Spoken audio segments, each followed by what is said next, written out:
অনেকেই ভাবেন শুধু একটা মুক্তো পড়ে নিলেই জীবনের সব সমস্যা রাতারাতি ঠিক হয়ে যাবে, মানে পাথর পড়ে নিলে।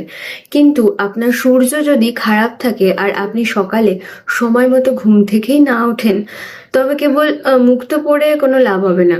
একইভাবে দামি বা জাঁকজমকপূর্ণ পোশাক বা গায়ে পারফিউম দিলেই শুক্র গ্রহ ভালো হয়ে যাবে না, যতক্ষণ না আপনি আপনার ঘরের নারী, তা সে মা, স্ত্রী বা প্রেমিকা যেই হোক না কেন, তাদের সম্মান করছেন, খুশি রাখছেন এবং তাদের থেকে কোনো পজিটিভ শক্তি পাচ্ছেন, ততক্ষণ শুক্রের শুভ ফল মিলবে না।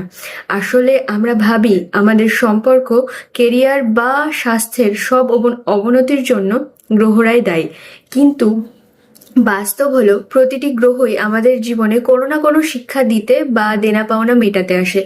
অর্থাৎ যেদিন যে মুহূর্তে আপনি সেই গ্রহের দেওয়া শিক্ষাটি নিজের জীবনে সঠিকভাবে গ্রহণ করে নিতে পারবেন, ঠিক সেই মুহূর্ত থেকেই সেই গ্রহের নেতিবাচক প্রভাব আপনার উপর বন্ধ হয়ে যাবে।